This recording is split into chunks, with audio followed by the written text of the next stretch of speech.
Welcome to the Windows Computer and Technology channel, and we had an update for Microsoft Edge that appeared late yesterday, as we are waiting this week still for any update for the security updates of Chrome. It seems that Edge did have its own update, and there was not security updates in there.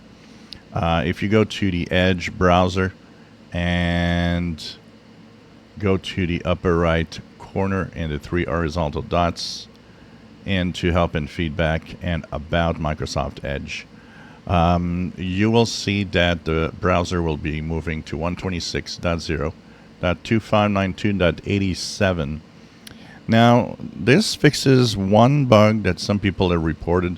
If you are using the sync capability of the browser for your favorites, for example, well, if you delete a favorite on your browser, it might actually make it crash and make others crash if you have multiple computers with Edge syncing all around.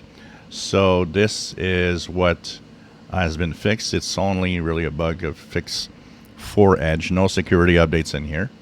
And like I said, we are waiting for the weekly security updates. It could happen that there's a week that it's going to pass by. We got to remember that on the Chromium side, or Google Chrome, we are right now at version 126.